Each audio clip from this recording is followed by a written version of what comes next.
Alhamdulillahirrabbilalamin.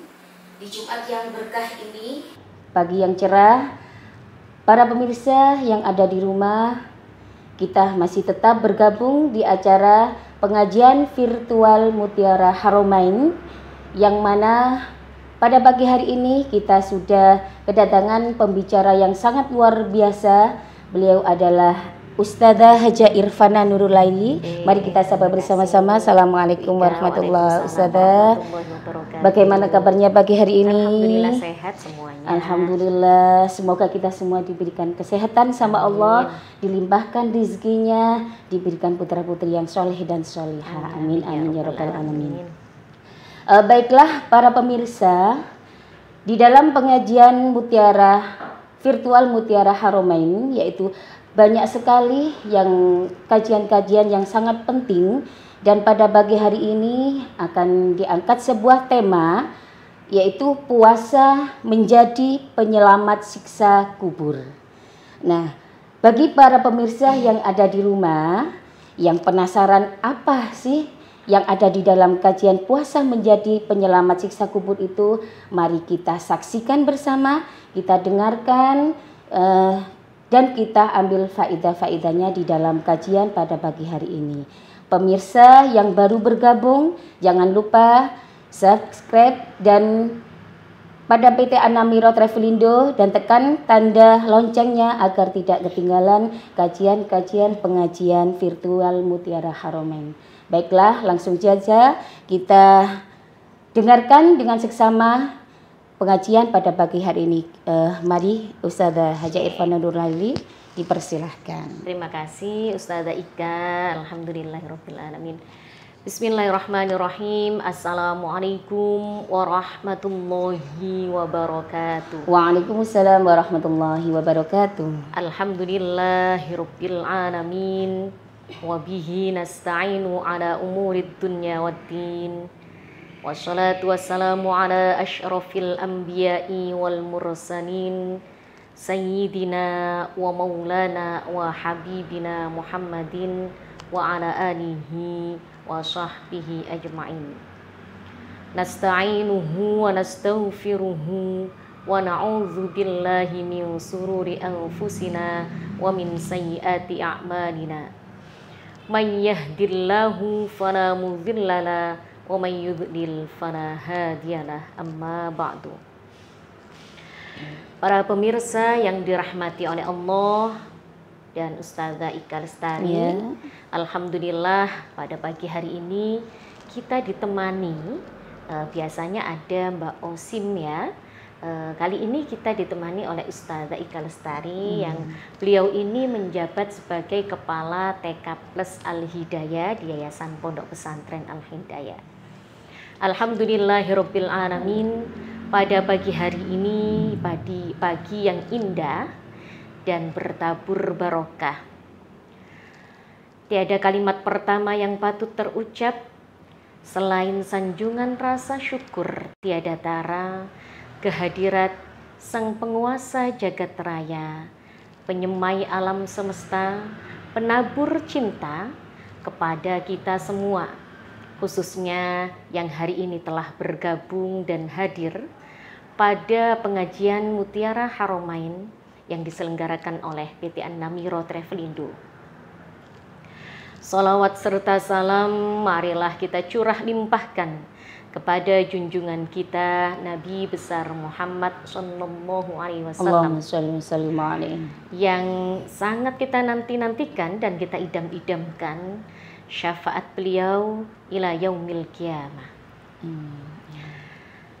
Para pemirsa yang dirahmati oleh Allah, di kesempatan sebelumnya Ustadzah Ika telah dijelaskan rukun Islam yang pertama dan yang kedua. Yang pertama yakni 2 kalimat syahadat. Setiap muslim wajib membaca 2 kalimat syahadat. Yang kedua yakni dimulai dari perintah pertama sholat melalui peristiwa Isra dan Mi'raj, dilanjutkan dengan tata cara sholat yang sudah diajarkan sesuai dengan syariat agama Islam, dan yang terakhir kita dengarkan kemarin bersama, yakni hikmah-hikmah di balik sholat, terutama sholat berjamaah. Hari ini kita akan membahas tentang rukun Islam yang ketiga, yakni puasa. Khususnya puasa yang wajib, yakni puasa di bulan Ramadan. Qala Allah Ta'ala fi kitabihil karim, a'udzu billahi minasyaitonir rajim. Bismillahirrahmanirrahim. Ya ayyuhalladzina amanu kutiba alaikumusyiyamu kama kutiba alal ladzina amanu la'allakum tattaqun. Kutiba alaikumusyiyamu kama kutiba alal ladzina min qablikum la'allakum tattaqun.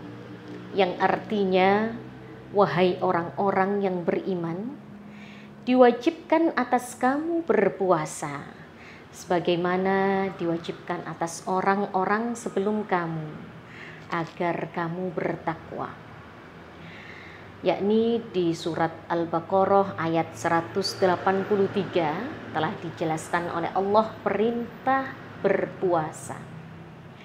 Adapun pengertian puasa menurut bahasa, jadi puasa itu menurut bahasa Arab adalah saum, ya. Saum atau siam. Saum sendiri atau siam itu dimaksudkan adalah imsak atau menahan diri. Namun saum sendiri menurut bahasa Arab memiliki arti khusus, yakni menahan diri dari makan dan minum serta hawa nafsu. Iya. Sedangkan pengertian puasa menurut istilah yakni menahan makan dan minum dan segala sesuatu yang membatalkan puasa. Seperti yang disampaikan Ustazah Ika tadi, termasuk salah satunya adalah menahan hawa nafsu. Dan yang jelas yang membatalkan puasa segala sesuatunya tadi. Dalam surat Maryam dijelaskan pula oleh Allah, fakuli washrobi wa qurri aina fa imma tarayna minal bashari ahadan fakuni inni nadartu lirrahmani sawman falan ukallimal yawma insiya. Maka makan, minum, dan berbahagiakanlah hatimu. Namun ketika orang bertanya kepadamu, jawablah, saya berpuasa. Dan saya berpuasa untuk Tuhan saya yang Maha Pemurah. Dijelaskan oleh Allah di situ bahwa puasa itu hanyalah untuk Allah Ta'ala. Tidak ada maksud yang lain. Dalam puasa, terutama puasa di bulan Ramadan, ada hal-hal yang perlu kita pelajari. Tidak hanya menahan lapar, dahaga, dan menahan segala sesuatu yang diwajibkan atau yang dilarang dalam melaksanakan berpuasa. Namun ada hal-hal yang perlu kita ketahui. Yang pertama yakni syarat wajib seseorang diperbolehkan berpuasa. Yang pertama yakni memiliki keyakinan dan beragama Islam. Tentu harus beragama Islam puasanya. Jadi di agama-agama lain mungkin ada puasa-puasa yang dilakukan juga oleh umatnya. Namun yang dimaksud puasa di dalam Al-Quran adalah puasanya orang yang beragama Islam. Ya, jelas menjadi syarat wajib pertama. Yang kedua adalah berakal sehat. Ya, berakal sehat menjadi sesuatu syarat yang kedua. Karena jika tidak memiliki akal yang sehat, tidak laparnya atau dahaganya tidak termasuk puasa. Yang ketiga adalah dewasa, mumayyiz, dan sudah balik ya, akil balik istilahnya ya, sudah balik. Selanjutnya menjadi syarat wajib yang keempat adalah bukan seorang musafir atau orang yang sedang bepergian atau perjalanan jauh, mengadakan perjalanan jauh. Jelas itu akan menjadi keringanan tersendiri nantinya dalam berpuasa Ramadan. Selanjutnya yang menjadi syarat wajib dalam berpuasa ini yakni suci dari haid dan nifas, tidak dalam kondisi haid dan nifas. Dan yang terakhir menjadi syarat wajibnya puasa adalah kekuatan dan kemampuan untuk melaksanakan puasa di bulan Ramadan. Jika tidak mampu berpuasa seperti orang yang sedang hamil besar, orang yang sedang menyusui, seperti tadi yang kita jelaskan orang musafir, atau orang yang tua renta, atau orang yang sedang sakit dan tidak ada kemungkinan untuk sembuh, maka tidak diperbolehkan atau tidak menjadi syarat wajibnya puasa, terutama puasa di bulan Ramadan. Hal ini harus kita ketahui karena syarat-syarat ini harus terpenuhi dahulu sebelum kita melaksanakan ibadah puasa. Setelah syarat wajibnya puasa telah terpenuhi, baru kita mempelajari apa saja yang dilakukan dalam berpuasa. Yakni yang kedua, rukun puasa. Rukun-rukun puasa hanya ada dua. Yang pertama adalah niat. Niat dan doa di dalam puasa Ramadan adalah sesuatu hal yang terpenting, dan niat ini wajib dilakukan sebelum terbitnya fajar. Adapun hadis, ada salah satu hadis yang mengatakan bahwa sebenarnya niat dalam puasa Ramadan ini wajib dilaksanakan atau seharusnya dilakukan di malam sebelum melaksanakan puasa, atau biasa kita lakukan pada masyarakat kita yakni setelah melakukan sholat taraweh. Nah, itu dibimbing oleh imamnya untuk melaksanakan niat puasa Ramadan. Itu yang pertama menjadi kebaikan tersendiri karena agar tidak lupa bahwa besok kita akan melaksanakan puasa Ramadan sehari semalam. Adapun rukun yang kedua setelah niat yakni menahan diri dari segala sesuatu yang membatalkan puasa, seperti dijelaskan di depan tadi menjadi pengertian puasa, yakni yang pertama adalah makan dan minum, yang kedua mungkin bersetubuh atau hal-hal lain yang membatalkan puasa itu. Jadi hanya dua ini menjadi rukun atau yang harus dikerjakan dalam berpuasa, khususnya puasa Ramadan. Setelah kita melaksanakan syarat wajibnya puasa, kita melaksanakan rukun-rukunnya puasa, insya Allah sudah dipastikan puasa kita puasa yang benar, yang sah. Ya, yang sah. Ya. Meskipun di dalam hati itu ada gejolak kan kadang manusia itu ada marah, itu ya, jengkel dan yang lainnya. Itu akan menjadi hal yang kedua, yang harus dibahas ya. Gitu. Istilahnya nanti ada pahala atau ada siksa reward atau punishment yang diberikan oleh Allah. Yang jelas kemampuan untuk melakukan puasa sudah dilaksanakan. Okay.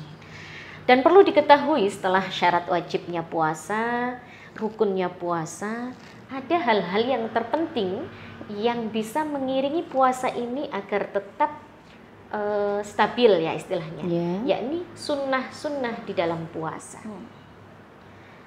Adapun sunnah-sunnah ini banyak sekali.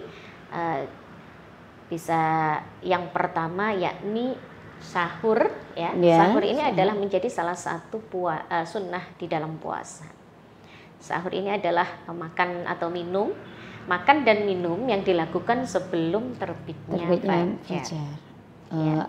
Ketika kita melaksanakan puasa, jika kita lupa tidak sahur, berarti puasa kita tetap sah ya. Tetap sah. Yang tetap sah. Terpenting kita bisa menahan dan kita ada niat tadi dan bisa menahan dari segala sesuatu yang membatalkan. Tapi akan gini, Ustazah, misalkan ketika berpuasa ada seorang muslim yang pada waktu itu tidak mengikuti sholat taraweh.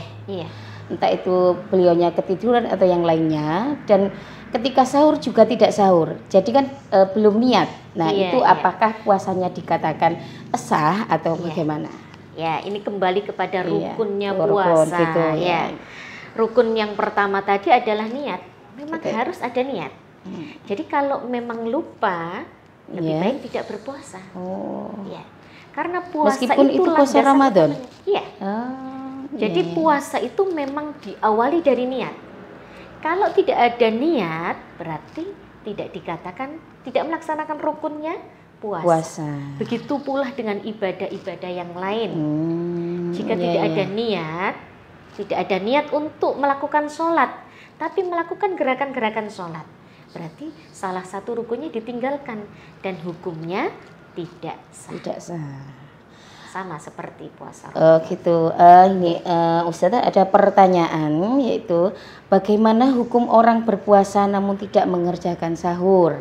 Mungkin hampir mirip dengan tadi, cuma tadi niatnya itu juga lupa tadi kan, niatnya lupa. Kalau ini sudah niat cuma tidak mengerjakan sahur. Kembali lagi kepada rukun dan sunnahnya berpuasa ya. Kalau rukun itu memang, kalau niat itu memang adalah salah satu rukun yang harus dikerjakan. Namun kalau sahur ini bukan rukun lagi, dia adalah sunnah, masuk sunnah-sunnahnya berpuasa. Adapun sunnah-sunnah yang lain masih banyak sekali dalam berpuasa. Tadi yang pertama kita sebutkan adalah sahur. Yang kedua, menyegerakan untuk melaksanakan buka puasa. Ini adalah menjadi salah satu sunnah. Kadang ada kalanya kita memiliki tanggung jawab.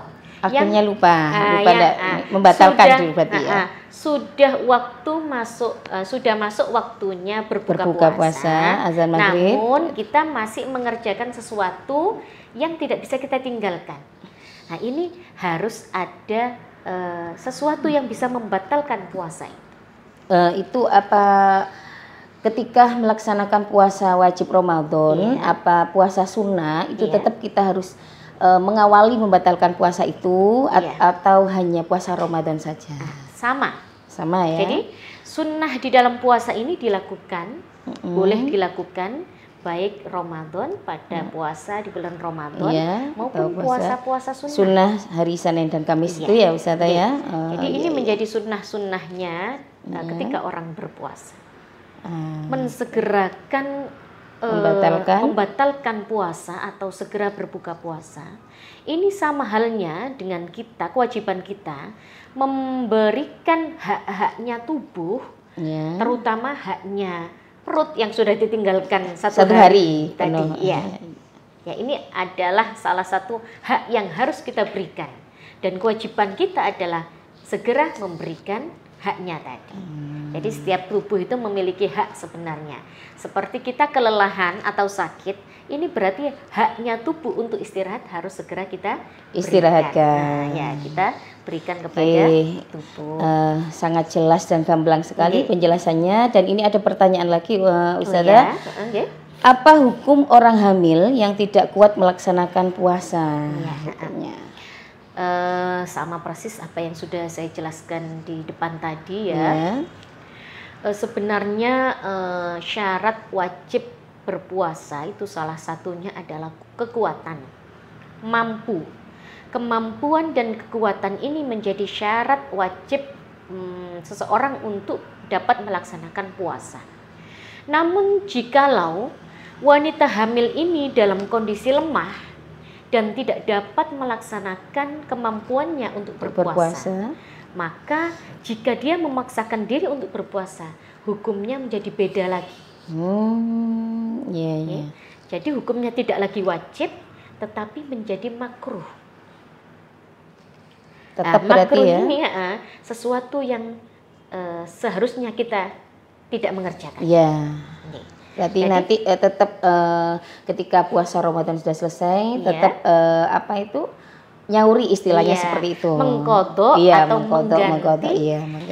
Dengan waktu-waktu yang wanita hamil ini sudah dapat melaksanakan atau sudah memiliki kekuatan atau kemampuan untuk melaksanakan ibadah puasa. Dalam kodoknya ini ya sama persis puasa mengerjakannya sama persis seperti puasa Ramadan.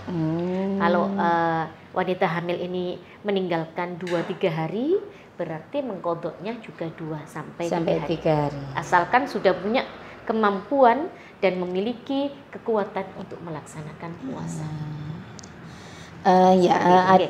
Ada lagi dari yang kajian-kajian Ustazah sampaikan tadi, ada terbesit di benak saya sendiri. Niat puasa itu kan niat karena Allah. Kan ada juga yang saya pernah mendengar bagaimana itu namanya niatnya jika setiap ada kan weton. Di orang Jawa itu kita menguasai weton dari wetonnya anak, wetonnya suami atau weton kita sendiri agar kita diberikan keselamatan, kesehatan dan yang lainnya. Nah itu hukumnya bagaimana? Weton atau hari lahir. Hari lahir memperingati hari lahir lah istilahnya. Tapi di dalam tanggal Jawa tanggal Jawa itu diberikan puasa atau melaksanakan sebuah puasa itu baik-baik saja, hukumnya sunnah. Boleh-boleh saja atau mubah ya. Berarti dalam kondisi ini seseorang sedang mentirakati atau memberikan sesuatu yang istimewa pada hari lahirnya. Apalagi jika dibarengi puasa ini dibarengi dengan sodakoh atau dalam kita berpuasa makanan yang seharusnya kita makan dalam hari-hari itu karena kita puasa kita berikan kepada orang lain yang lebih membutuhkan. Itu menjadi sesuatu yang istimewa. Jadi yang tadinya boleh ini menjadi sesuatu yang istimewa dan berpahala. Seperti itu Jadi tidak menjadi suatu kewajiban, namun menjadi sesuatu yang sunnah atau diperbolehkan, mubah, seperti itu Ustazah. Alhamdulillah. Dan ini tinggal satu Ustazah pertanyaannya, apa saja hal-hal yang membatalkan puasa? Ini selain tadi rukun, syarat wajib dan sunnah-sunnah puasa tadi yang sudah kita sampaikan, ada yang perlu kita ketahui, ternyata ada hal-hal yang membatalkan puasa. Apa saja itu? Antara lain yang membatalkan puasa, yang pertama adalah makan minum disengaja. Karena yang pertama dari rukunnya berpuasa tadi adalah atau pengertian puasa tadi adalah menahan. Dan saum sendiri memiliki arti khusus, yakni menahan diri dari makan dan minum. Namun ketika berpuasa kok dengan sengaja makan dan minum, berarti saat itu pula puasanya dikatakan batal. Iya Ustazah. Yang ditemui sekarang kan banyak sekali ketika bulan suci Ramadan itu kan ketika kita perjalanan itu kan banyak sekali warung-warung atau depot itu kan tidak tutup. Nah itu kan makan dengan sengaja. Betul. Itu fenomena yang ada Berarti kalau kita lihat kemampuan masyarakat kita untuk sadar diri, untuk mengerti bahwa puasa, apalagi puasa di bulan Ramadan itu adalah fardu ain atau wajib hukumnya, itu tidak ada pada masyarakat kita. Jadi kalau memang keyakinan dari awal seperti yang kita jelaskan, syarat wajibnya berpuasa tadi adalah memiliki keyakinan atau beragama Islam dan beragama Islam. Berarti mereka tidak memiliki keyakinan di situ untuk melaksanakan sebuah ibadah. Kalau kita jelaskan di awal dulu, rukun Islam yang pertama adalah kesaksian dari seseorang muslim kepada Tuhannya, atau perjanjian yang berupa syahadah. Bahkan waktu itu saya bilang wajib ini dinotariskan ya. Karena maksudnya dinotariskan itu biasanya orang membacakan syahadat itu harus disaksikan banyak orang. Disaksikan banyak orang. Bahwa penyaksian itu menjadi sebuah keyakinan diri sendiri, de jure dan de facto. Tidak hanya dalam hati saja, tapi disaksikan orang lain. Ya, orang sayangnya banyak. Tidak tertulis ya, seperti ini, tanah. Ya, tidak tertulis. Kalau tanah dan kan tidak ditandatangani, ya. Dan tidak bermaterai. Materainya langsung dari Allah. Ya. Nah, keyakinan itu yang tidak dimiliki oleh masyarakat. Iya. Karena oleh sebab itu syarat wajib yang utama di dalam puasa itu adalah keyakinan. Memiliki keyakinan. Namun kalau kita lihat di warung-warung kok pada bulan Ramadan masih banyak orang buka dan di dalamnya penuh. Itu apalagi warung kopi ya sekarang. Ya, ini, banyak sekali. Ya, kembali kepada keyakinannya masing-masing. Iya. Ustazah, oh ya, tadi ada yang terlupakan. Ketika kan tadi orang yang hamil itu kan jika tidak kuat itu kan tidak diperbolehkan puasa. Dan ketika mengkodok itu tetap membayar fidyah atau hanya mengkodok puasanya saja? Ini sering ditanyakan oleh masyarakat kita ya. Jadi sebenarnya jika kita berhutang pada seseorang, dan ini lain hutangnya tidak hanya kepada manusia, hanya tidak hablum minan nas saja, tapi hablum minallah. Jika kita berhutang kepada seseorang dan hutang itu kita sauri sesuai dengan kita penuhi sesuai dengan yang kita hutang, berarti gugur kewajiban kita. Sama dengan puasa.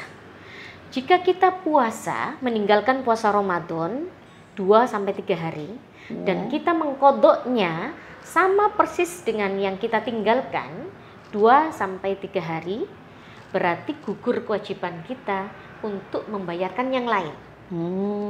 Gitu. Namun kita luruskan kembali bahwa sebenarnya sedekah itu penting sekali hukumnya. Jika kita sudah membayar hutang kita, namun kita berniat untuk memberikan fidyah atau bersedekah kepada orang lain sesuai dengan takaran dan ukurannya, itu lebih baik hukumnya. Menutup acara pengajian pada pagi hari ini, saya ingin berkisah seperti tema kita di pagi hari ini, yakni puasa bisa meringankan siksa kubur.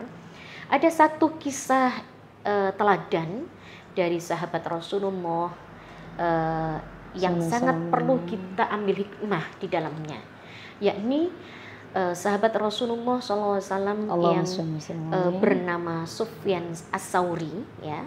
Ini adalah salah satu seorang yang sufi ya, yang beliau memang pekerjaannya setiap hari ini ada di Masjidil Haram. Jadi beliau ini sangat senang dan menjadi rumah keduanya beliau ini adalah berdiam diri di Masjidil Haram. Baik itu melaksanakan sebuah ibadah maupun hanya bersantai saja di Masjidil Haram. Dan suatu ketika beliau ini disapa oleh seorang pemuda yang menurut beliau ini memiliki karismatik yang luar biasa.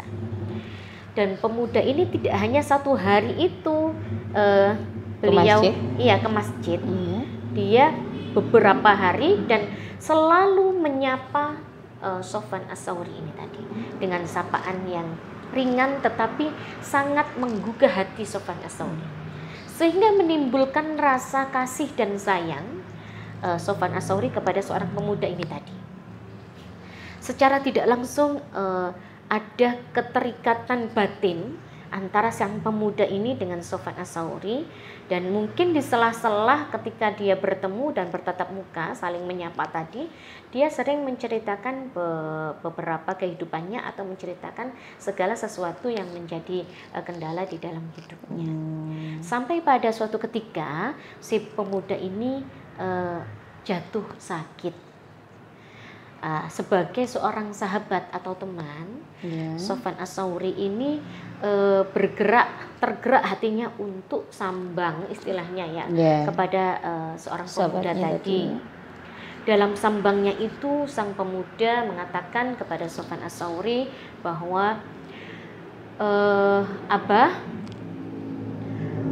jika nanti saya sewaktu-waktu diberikan meninggal dahulu sebelum Abah, mohon saya ini dimandikan, ditalkin, bahkan saya meminta kepada Abah kelonggaran hati Abah untuk malam pertama saya dikubur itu ditunggui oleh Sofwan Ats-Tsauri.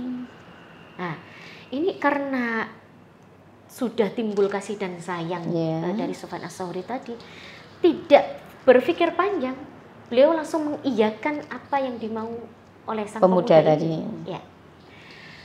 Sambil berkata, wahai sang pemuda, apapun yang kamu inginkan akan segera saya laksanakan. Selang beberapa hari ternyata apa yang dikatakan oleh sang pemuda ini betul adanya. Dia diambil oleh malaikat, dicabut nyawanya oleh malaikat, dan meninggal dunia, dan dikabarkanlah kepada Sofwan Ats-Tsauri. Keluarga mengabarkan kepada Sofwan Ats-Tsauri bahwa apa yang sudah disampaikan kepada keluarganya juga sudah disampaikan kepada Sofwan Ats-Tsauri. Saat itu pula Sofwan Ats-Tsauri langsung memandikan, mentalkin, bahkan malam itu Sofwan Ats-Tsauri dengan ringan hatinya menunggui jenazah itu di dalam kubur. Di dalam kubur. Jadi sudah dikubur, dimakamkan di dalam kubur. Sofwan Ats-Tsauri menunggui satu malam itu. Namun di dalam satu malam itu ada sebuah kejadian yang membuat Sofwan Ats-Tsauri ini berpikir ulang. Ini sebuah kejadian ini yang perlu kita menjadi hikmah ya. Di antara malam itu, namanya malam ini sering kita ini melaksanakan tidur ya, tidur. Sofwan Ats-Tsauri juga seperti itu. Namun malam itu dalam keterjagaannya antara tidur dan bangunnya, dia ditemui oleh seseorang dalam tidur dan bangunnya, ditemui seseorang dan berkatalah kepada Sofwan Ats-Tsauri, seharusnya kamu tidak usah melaksanakan hal ini. Karena si pemuda ini sudah dapat melaksanakan segala sesuatu yang bisa meringankan siksa kuburnya atas dasar amal ibadahnya selama di dunia. Langsung terbangun Sofwan Ats-Tsauri, terbangun dan melihat di sekeliling apakah ada orang. Ternyata tidak ada orang sama sekali. Sehingga Sofwan Ats-Tsauri langsung mengambil wudhu dan sholat di tempat itu. Sholat, melaksanakan sholat tahajud di tempat itu, qiyamul lail di tempat itu. Berikut setelah sholat, dia tertidur kembali. Dan didatangi orang tersebut untuk yang kedua kalinya. Dan mengatakan sama persis seperti itu yang dikatakan pertama. Sampai ketiga kalinya mimpi itu hadir dan Sofwan Ats-Tsauri mengatakan bahwa sebenarnya ini bukan bisikan setan, tapi ini benar adanya dan mimpi. Sofwan Ats-Tsauri bertanya kepada hatinya, apa yang membuat pemuda ini sehingga memiliki keistimewaan sehingga dalam 3 mimpi saya sama. Nah, dijawablah oleh orang yang datang tadi dengan mengatakan bahwa sang pemuda ini memiliki sebuah amal ibadah, yakni puasa. Jadi puasa yang dilakukan oleh sang pemuda ini, baik puasa wajib maupun sunnah, ini dapat menyelamatkan atau meringankan siksa kubur selama dia berada di kubur tadi. Dan ini menjadi jawaban bahwa salah satu hikmah dalam berpuasa yang benar, seperti telah melakukan syarat wajibnya berpuasa, melakukan rukun-rukunnya berpuasa, bahkan melakukan sunnahnya berpuasa, itu dapat menyelamatkan siksa kubur. Alhamdulillah. Ya. Mungkin kisah ini bisa mengakhiri pengajian pada pagi hari ini, Ustazah Ika. Dan kita bisa mengambil hikmahnya. Banyak sekali hikmah yang kita ambil pada pagi hari ini, Ustazah. Alhamdulillah, para pemirsa yang berada di rumah, baik yang ada di studio, kajian pada Jumat Berkah ini faedah-faedahnya sangat luar biasa sekali, dan apalagi itu yang kadang kita sangat sulit melaksanakan puasa sunnahnya hari Senin Kamis, itu sangat berat sekali. Karena di lingkungan kita itu, entah itu dalam lingkungan keluarga dan lingkungan teman-teman kita makan, tidak ada yang berpuasa. Iya, akhirnya kita tergoda karena kita mungkin niatnya kurang. Mungkin dari itu tadi, akhirnya kita harus belajar betul-betul bagaimana niat kita, syaratnya tadi, dan rukun banyak sekali. Semoga pengajian virtual Mutiara Haramain pada pagi hari ini dapat bermanfaat untuk kita semua, dan khususnya bagi kami yang berada di sini, Ustazah. Mungkin pengingat juga untuk kita semua. Dan jangan lupa, saya berpesan pada pemirsa yang berada di rumah, mungkin jika punya putra-putri yang sudah usia sekolah, bisa didaftarkan di Yayasan Pondok Pesantren Al-Hidayah, yaitu memiliki banyak sekali lembaga, baik itu dari daycare dan playgroup Al-Hidayah Plus, TK Plus Al-Hidayah, SDIT Firdaus, SMP Teknologi Informasi dan MA Berlian, TPQ Al-Hidayah, serta Pondok Pesantren Al-Hidayah. Nah, dan sudah dibuka pendaftarannya. Sudah dibuka gelombang 1 sekarang.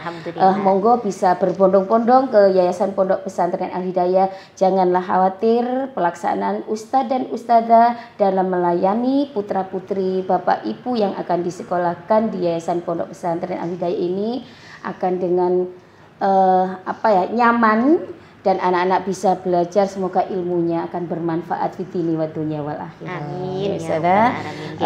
Sudah kami akhiri. Ihdinas syiratal mustaqim. Wassalamualaikum warahmatullahi wabarakatuh. Waalaikumsalam warahmatullahi wabarakatuh.